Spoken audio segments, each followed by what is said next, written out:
Hi boys and girls, Mrs. Flagar here, and I have a nonfiction story for you called I Grew Up to Be President. So in this story we have all the presidents of our country, of the United States of America, except for President Trump and President Biden, because this book was written before they were elected. So it's been about 10 years or so.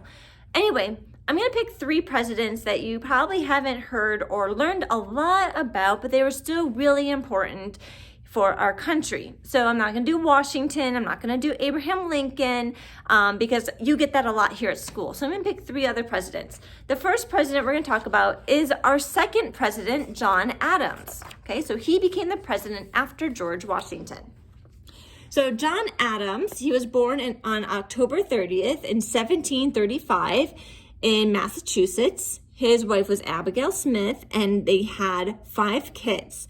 He was the vice president for Washington, and then eventually he became our second president from 1797 to 1801. Okay, he did die on July 4th, 1826, so he died on our Independence Day. Let's learn about him. John Adams was born in Massachusetts Bay Colony in 1735. Growing up, he did well in school, but he was happier outdoors. His favorite hobby was hunting, flying kites, sailing toy boats, and shooting marbles with other games he liked.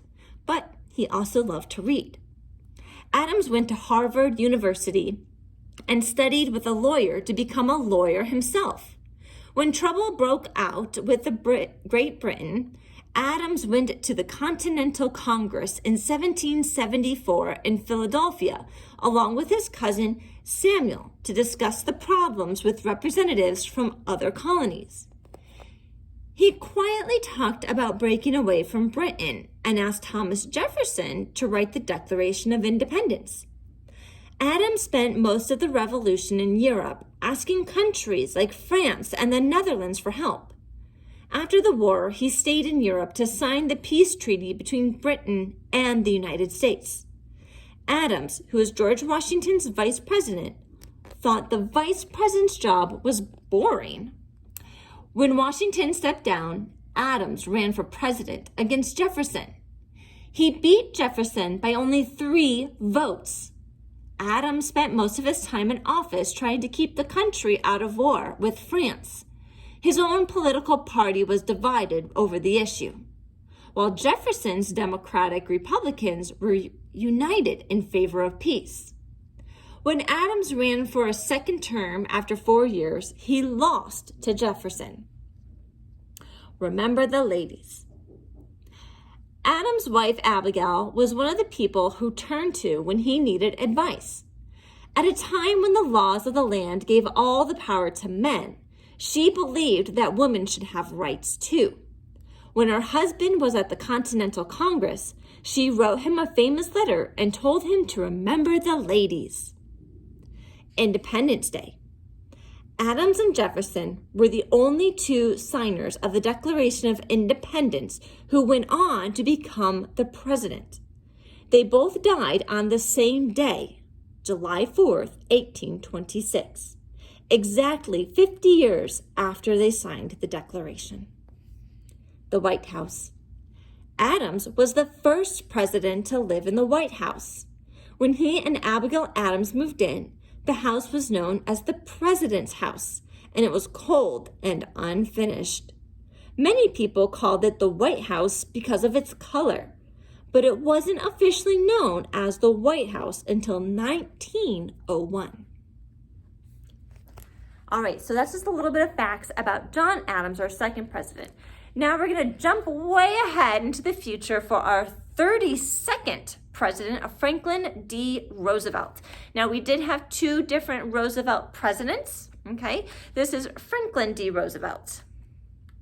So he was the our 32nd president from 1933 to 1945. Okay, he was our second Roosevelt president. The first Roosevelt was a couple decades earlier. All right, so he was born on January 30th of 1882 in New York. His wife is Anna Eleanor Roosevelt, who I will post another video about her in the future. And let's see, he died on April 12th, 1945 in Georgia.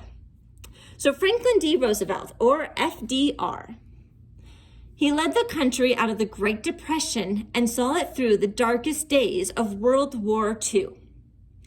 FDR was from a wealthy New York family.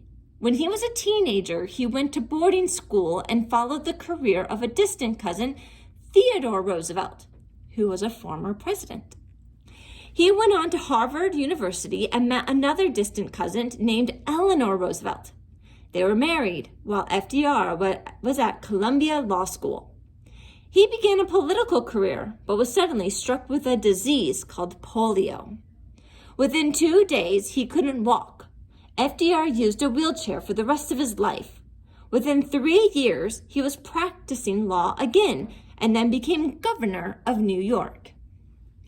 When he ran for president in 1932, FDR promised a New Deal for the American people, which included help for farmers and better working conditions for most Americans. Roosevelt also restored confidence in banks. He was re-elected in 1936 and in 1940. By 1940, the world was at war. Roosevelt tried to keep the United States out of it, but when Japan bombed naval bases at Pearl Harbor, the United States declared war on Japan. Germany and Italy declared war on the United States. FDR was a strong wartime leader, and when he ran for a 4th term, the American people voted for him again. Shortly into his 4th term, FDR died of a stroke. 1 month later, the Allies, which included the United States, won the war in Europe. And did you know Roosevelt was the only president to serve more than 2 terms? He was elected 4 times. In 1951, Congress passed the 22nd Amendment to the Constitution, which set a limit of 2 terms, which means they can only be president for 8 years, no longer than that. Eleanor Roosevelt. Eleanor Roosevelt was one of the most popular first ladies of all time. She often traveled for her husband, gave speeches and radio broadcasts, and spoke out in favor of her own causes. She wanted to make sure that all Americans, including African Americans, women, and immigrants, were part of the New Deal. So there's some interesting facts about Franklin D. Roosevelt. So he was a really popular president since he was elected 4 times, and no other person has been elected that many times. Now we're going to listen to one more president. He's here from Texas. We have our NASA is named off of him, which is the Lyndon B. Johnson Center. He was our 36th president. So Lyndon B. Johnson was born August 27th of 1908 in Texas. His wife was Claudia Alta, or Lady Bird Taylor. He was a vice president before becoming our president, and he died January 2nd, 1973 in Texas. So he was our president from 1963 to 1969. Lyndon B. Johnson, or LBJ, was sworn in as president just 2 hours after the assassination or killing of John F. Kennedy. Lyndon B. Johnson worked with Congress to pass laws inspired by Kennedy and his own war on poverty. Johnson had grown up in poverty. His childhood home didn't have electricity or indoor plumbing, and his high school was a 3-mile mule ride away. Still, Johnson graduated president of his 6th student class and became a teacher. His students were as poor as he was, and Johnson entered politics to make their lives better. Before he was president, Johnson was a leader in the Senate. As president, he worked with Congress to pass bills that would improve lives. He got money for education and started a health care program for senior citizens. He easily won re-election in 1964. The United States had big problems during Johnson's second term. African Americans didn't think he was doing enough for civil rights. Riots broke out in American cities. The country was divided over a war in Vietnam, and American troops were helping the South Vietnamese fight against the communist North Vietnamese. Many Americans didn't think the United States should be fighting there. Johnson decided not to run in 1968. He wanted to spend his time seeking peace, but he died before the Vietnam War ended. Presidential firsts. Johnson appointed the first African American to the Supreme Court, Thurgood Marshall, in 1967. Marshall was the great-grandson of a slave. Civil rights. Under Johnson, Congress passed the Civil Rights Act and the Voting Rights Act, laws that ended segregation and made sure that African Americans and other minorities had the right to vote. And LBJ. Lyndon B. and Lady Bird Johnson named their daughters Linda Bird and Lucy Baines so that all four members of the family would have the initials LBJ.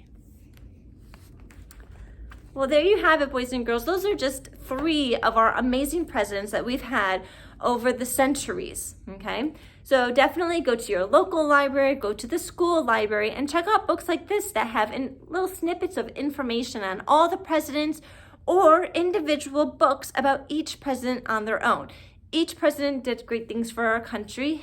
Some people would say they were not so great, and some people would say they were great. Everyone's opinions are different and valid for their own personal reasons. So I hope you enjoyed learning about those 3 presidents. I will see you next time. Bye.